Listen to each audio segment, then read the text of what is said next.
Más comunicaciones. Dominio FM. Pasión por la información.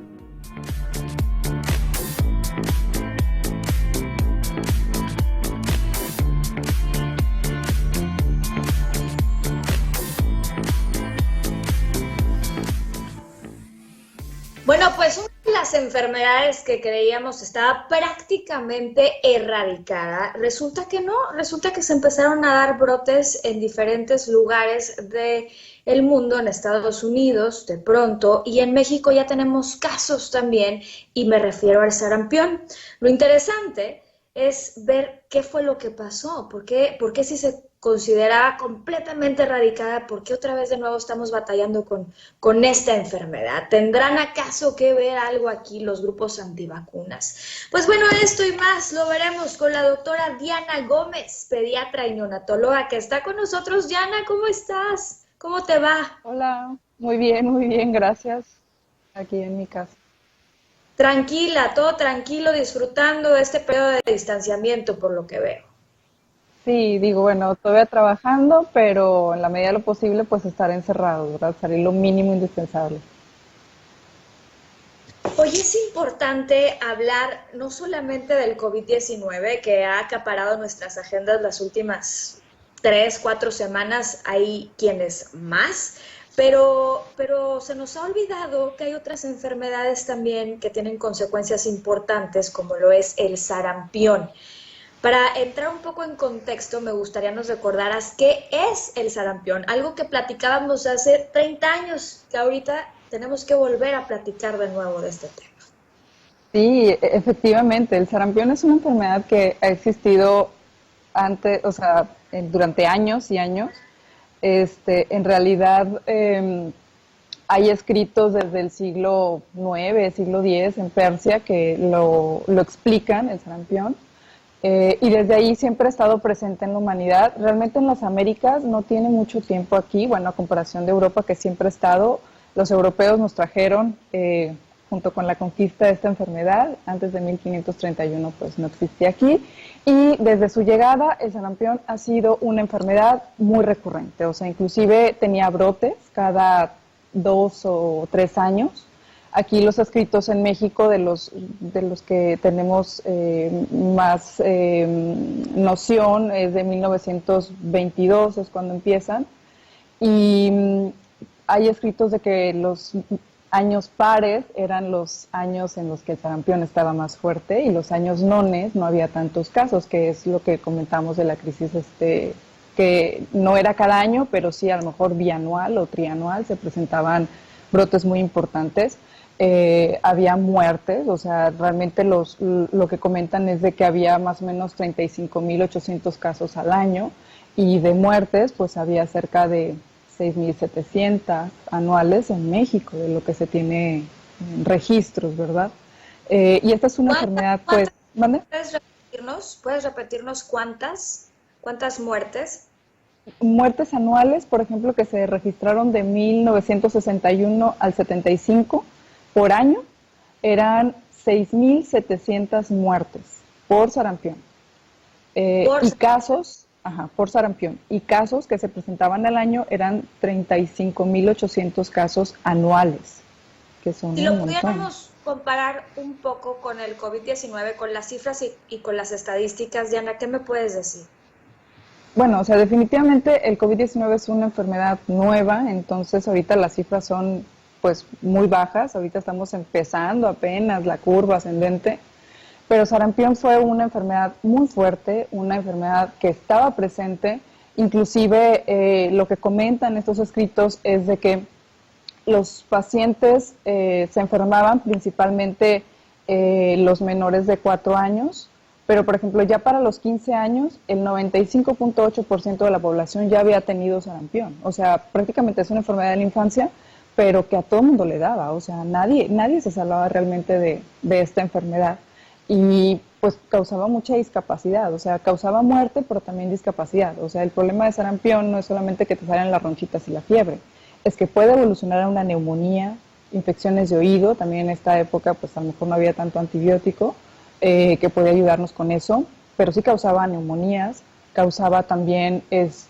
inclusive, que es lo que le tenemos más miedo, la encefalitis, que esa inclusive puede pasar hasta 12 años después de que te dio sarampión. O sea, por ejemplo, les daba sarampión hoy, salían, se curaban, todo muy bien, y 12 años después empezaban con síntomas neurológicos porque el virus ahí se quedó y después empezó a hacer una inflamación cerebral. Entonces, pues es una enfermedad bastante grave. Claro que gracias a Dios pues ya se pudo erradicar, o sea, empezaron a buscar una vacuna para esta enfermedad tan grave. En 1954 se pudo aislar el virus y la primera vacuna estuvo disponible hasta 1962. Desde ahí pues se ha ido mejorando la vacuna con diferentes cepas para hacerla pues más suave en el aspecto de que tenga menos efectos adversos, etcétera.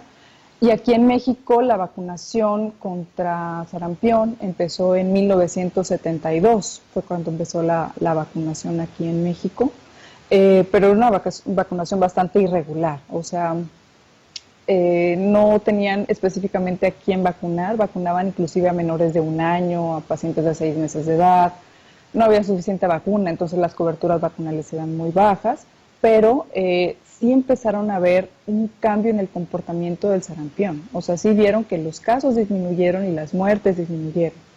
Y entonces aquí fue cuando empezaron a hacer más, ahora sí que masiva la vacunación, o sea, ir inclusive a las poblaciones rurales, a las poblaciones más alejadas, para tratar de aumentar las coberturas y tratar de erradicar sarampión, ¿verdad? Pues sí, sí, sin duda alguna. A ver, ¿y el sarampión cómo se transmite, por ejemplo? El sarampión es una enfermedad que se transmite por gotas, parecida, por ejemplo, ahorita como el COVID o como una gripe o como una influenza. Las gotitas de saliva o las gotitas de lágrima pueden transmitir esa enfermedad. Tiene que tener contacto con una mucosa, no solamente que lo toques, sino como en este caso, que lo toques y que te lo metas a la boca, por así decirlo, o a través de fomites, que es toques al paciente, agarres una cuchara y te la metes a la boca, o acomodes el cubrebocas, o te limpies la boca, o te agarres la cara. Entonces eso puede propiciar la entrada del virus a nuestro cuerpo. Y vaya, sarampión tiene una historia natural o un comportamiento bastante establecido. Hay muchos escritos que está exactamente establecido y, por ejemplo, lo primero que empieza es el malestar general. Ellos lo reportan como anorexia, los niños no quieren comer o están muy llorones. Posteriormente empieza la fiebre, pero la fiebre empieza muy leve, ellos lo comentan como febrícula, 37,5, 38, y empieza a aumentar paulatinamente con los días, hasta tener su pico máximo como el 4º o 5º día, llegando inclusive hasta los 40 grados. En esta temporada, en esos días, entre el 3 y el 4, va a empezar el rash, todas las ronchitas que le van a ir saliendo, empiezan de la cabeza hacia abajo, y son ronchitas muy chiquitas. De hecho, lo que reportan es que parecían piquetitos de pulga, muy chiquitas, que se van a ir juntando color rojitas, y que están un poco elevadas, la piel se va a sentir áspera. Entonces ellos comentan, pasas los dedos suavemente por encima de la frente y se siente rasposo, y así se va a ir distribuyendo todo hacia abajo. Y posteriormente se deja de poner rojo y se hace cascarita y se empieza a descarapelar esa ronchita, ¿verdad? Pero sí es muy característico, las ronchitas del sarampión son muy características este exantema. Ya conforme van avanzando los días, la fiebre va disminuyendo. Después de que sale todo el exantema, empieza a disminuir en los días siguientes, y la anorexia pues también mejora. Algo muy importante del sarampión es que causa mucha conjuntivitis, o sea, los niños tienen los ojos súper rojos, los párpados hinchados, hasta comentan que no se podía ni abrir el ojito, no se veía la parte de adentro del ojo, y con mucha secreción, o sea, tanto purulenta o que estén lagrimeando todo el tiempo, que es una pregunta que a lo mejor comentaron, que cómo se podía diferenciar el sarampión del COVID, o si era muy fácil confundirlos. Pero, por ejemplo, el COVID no presenta esta conjuntivitis tan característica como un paciente con sarampión. O sea, por ahí les pasé una presentación en la que venía una foto de un niño, la carita con conjuntivitis, y la carita están muy abotargados, muy hinchada la cara, muy hinchados los ojos, cosa que no se ve con COVID. COVID tiene más tos, a lo mejor dificultad para respirar, otros cuadros, y no trae conjuntivitis ni el lagrimeo característico que tiene sarampión. Así que no estamos lidiando nada más con un virus, estamos lidiando con muchos otros. En esta ocasión, el sarampión, y hay que hacerles la guerra a estos enemigos invisibles, hay que estar preparados. Como madre de familia ya nos dices, para darnos cuenta de que si nuestros niños tienen sarampión, hay que ver si están... si están como muy sensibles o no, si lloran mucho o no, si tienen el rash, conjuntivitis, entre otras cosas. Pero lo mejor de todo es prevenir, hablar de vacunación. Vamos a hacer una pausa, Diana, quédate con nosotros. Hay preguntas, ahorita regresando las retomamos y seguimos contigo. Ya volvemos.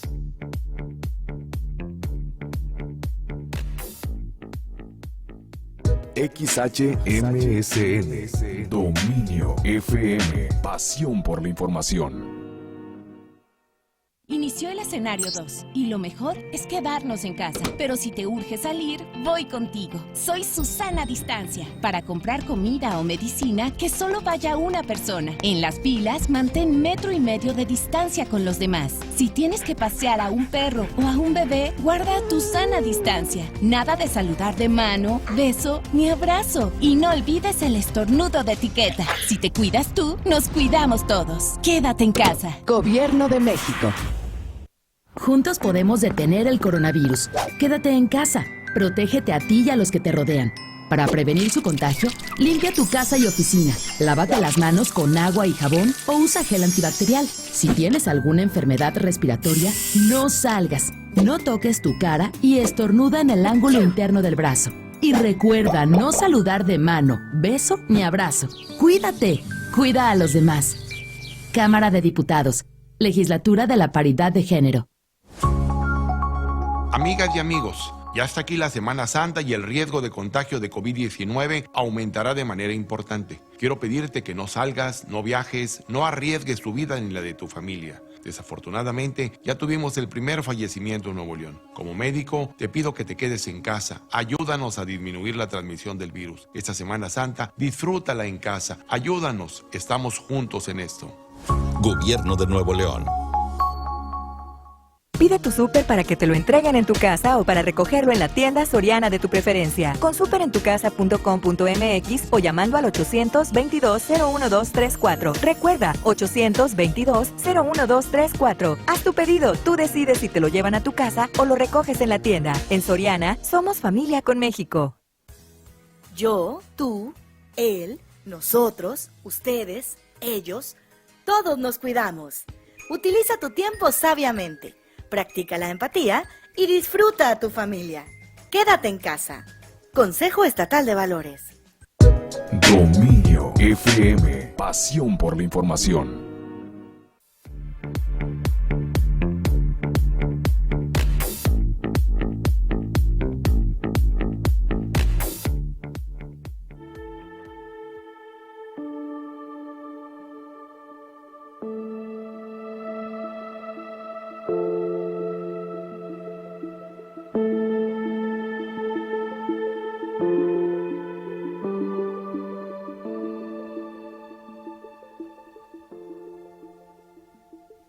Actualmente 122 casos en México. ¿Cómo es que empieza todo este brote, Diana? Hay quienes dicen que empezó en una ciudad de Estados Unidos, en Nueva York, en algún punto. Realmente, aunque en México no hay sarampión, en el mundo sí hay. Entonces, por eso seguimos vacunando aquí contra sarampión, porque tenemos ese constante riesgo de que vuelva a reentrar sarampión a nuestro país. Realmente la vacunación ha sido lo más efectivo para poder evitar estos brotes, y aunque en años anteriores hemos tenido casos importados que han venido de otras partes y llegan aquí, no se había extendido como en este caso, que ya llevamos 122 casos, que son muchísimos para un país en el que pues ya estábamos libres de sarampión. La última vez que hubo un brote fue en 1990 y el último caso registrado fue en 1995. Entonces, sí estamos ante un brote importante. Entonces, lo que necesitamos es vacunarnos. Eso es lo que tenemos que estar muy al pendiente. Ya ahorita en la Ciudad de México y en el Estado de México, que es donde están 121 de los 122 casos y el otro caso está en Campeche, lo que necesitamos para no propagarlo es tener por lo menos una cobertura del 95% de vacunación. En años anteriores estuvimos batallando un poquito para conseguir la vacuna, por parte de laboratorios estuvo disminuyendo la producción, entonces sí estuvimos batallando con las coberturas, pero la verdad es que otra vez ya hay vacuna y entonces hay que acudir ya sea con su pediatra o a los centros de salud a vacunación.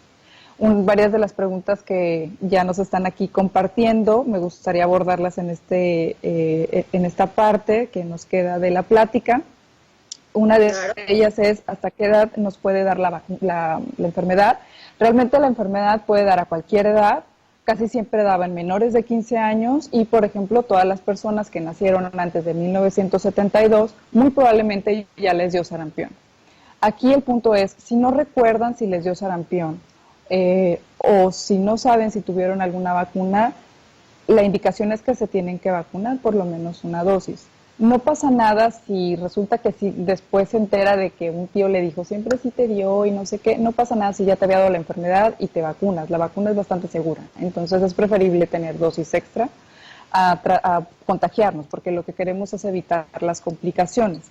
Si ya te dio sarampión, por ejemplo, y estás totalmente seguro que te dio sarampión, la inmunidad te queda para toda la vida, nunca más te va a volver a dar sarampión. Entonces, si estás seguro que te dio porque, no sé, tu abuelita, tu tía abuela, lo que sea, alguien se acuerda, tus hermanos mayores, etcétera, entonces, pues aquí ya tienes inmunidad para toda la vida, entonces no necesitas la vacuna. Otra de las preguntas... ¿Mande, perdón? ¿Quiénes deben vacunarse? ¿Quiénes deben vacunarse? Nuestra cartilla de vacunación se vacuna al año y a los 6 años. En otras preguntas que me mandaron es ¿por qué se pone tan tarde la vacuna? Lo que se ha visto es de que las mamás pasan anticuerpos del sarampión, o sea, a ti cuando te da la enfermedad tu cuerpo hace defensas y se queda para toda tu vida esas defensas en tu cuerpo. Cuando la mami está embarazada, por la placenta, por el cordón umbilical, le pasa estas defensas al bebé, entonces está parcialmente protegido durante los primeros 12 a 15 meses de vida. Entonces, esta protección, si tú le pones la vacuna antes del año de edad, muy probablemente la vacuna no va a funcionar porque ya tiene anticuerpos pasivos de la madre, entonces no va a servir, va a ser como un piquete de oquis. En algunos lugares donde los brotes son muy grandes o muy incontrolables, se puede adelantar la dosis, por ejemplo, a los 8 meses de vida, pero aún así se tiene que dar el refuerzo del año y de los 6 años. Entonces, aquí en México todavía no cambia este esquema de vacunación. Nuestra indicación es al año y a los 6 años. Si tenemos la mayor parte de la población vacunada, eso hace que se proteja indirectamente a los niños menores de 1 año que todavía no tienen la vacuna.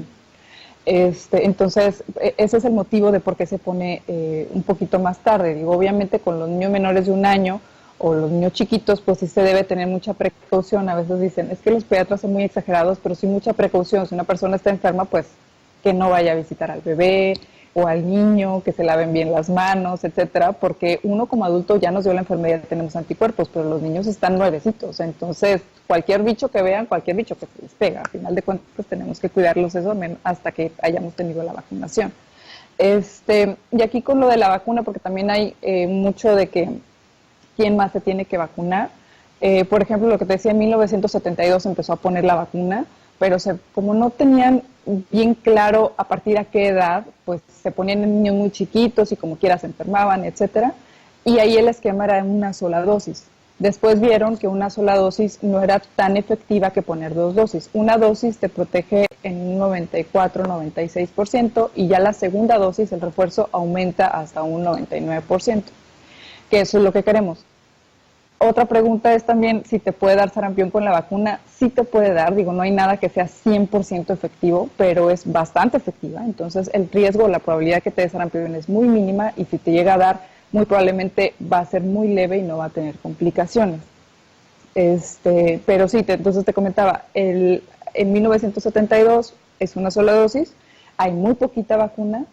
Hacia los años 80 empiezan a hacer la cartilla de que sean de 2 dosis, por eso comentan que los nacidos de 1900, después de 1980, casi 90, ellos sí tienen las 2 dosis de vacuna, pero antes era una sola dosis, por eso estamos como que al pendiente de que si no sabes tu estado vacunal, que te vacunes otra vez. También hubo campañas o hay campañas de que en la secundaria a las niñas les ponen sarampión rubiola, también para proteger contra rubiola congénita, para que los bebés no salgan con esta enfermedad.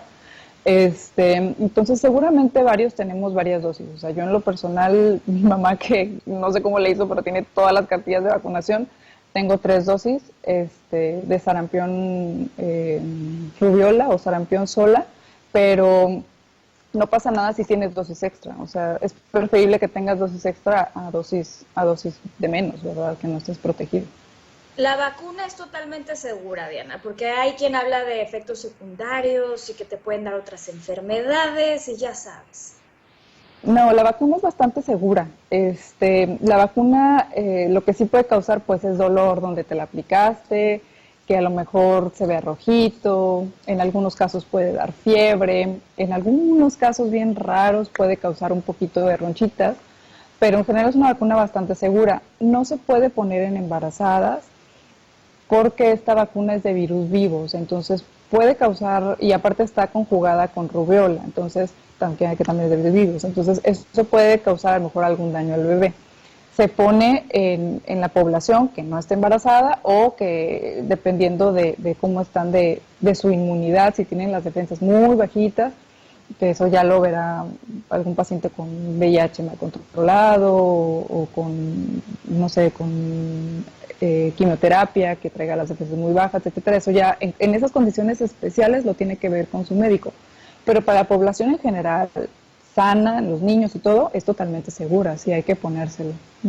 Bien, tenemos una pregunta, nos dice Juan, te mandamos muchos saludos, Juan, y nos dice, yo soy de 1972, entonces, ¿qué hago? Pues, si no recuerda que le dio sarampión, yo le recomendaría que sí se pusiera una dosis, porque ahí no había mucha cobertura vacunal, o sea, realmente era muy poquita la cobertura vacunal. Pues entonces, probablemente no, si no le dio, probablemente no tenga la vacuna. Fíjate, no está inmunizado, entonces es mejor que se la ponga. Dices que esas vacunas sí están disponibles en México todavía. Sí. De hecho, hace como una semana o 2 semanas hubo una campaña de vacunación que lo pusieron en las redes sociales del gobierno, que ya había o sea, ya tenían en stock otra vez, entonces yo creo que pueden acudir a su centro de salud, si no pueden ir con su pediatra, pero sí es importante que volvamos a restablecer esas coberturas para tratar de parar el brote lo más que se pueda. Sí, dice Juan, no me ha dado sarampión, entonces con mayor razón que se vaya a vacunar, ¿verdad? Sí. Bien, ¿cuáles son los países que están siendo afectados, Diana, por este brote de sarampión? Bueno, pues un montón. De hecho, toda Europa, o sea, pues hay en España, hay en Italia, hay ¿cómo se llama? En Estados Unidos, tienen un brote desde el 2017 que no han podido controlar. Entonces, con toda esta globalización, pues es muy fácil que alguien venga y nos contagie. Entonces, la única forma de prevenir es que nosotros tengamos una buena cobertura vacunal para que si llega el virus no se siga como que expandiendo todo, que eso es lo que queremos. Entonces sí es muy importante que vayan a vacunar a sus niños. Ahorita sí me preguntan mucho las mamás que si tienen que llevar a vacunar a los bebés, y yo les recomiendo que sí vayan a vacunar a sus bebés. Es muy importante. Obviamente llevando sus medidas de protección, traten de hablar al centro de salud a qué horas hay menos gente, a la hora de hacer la fila dejar 1,5 metros entre persona y persona, pero sí es importante la cobertura vacunal, porque COVID es una de muchas enfermedades que los bebés pueden tener. O sea, pueden tener un neumococo, pueden tener rotavirus, pueden tener sarampión. Entonces, yo les recomendaría que con todas las medidas, pero sí vayan, porque eso sí es bastante importante colocarle las vacunas. Entonces, que quede claro, en medio de esta pandemia sí es importante, si te toca la vacuna, si no la tienes, buscar la manera, guardando todas las recomendaciones. Y tengo algunas preguntas, Diana, A ver, aquí. cuéntame.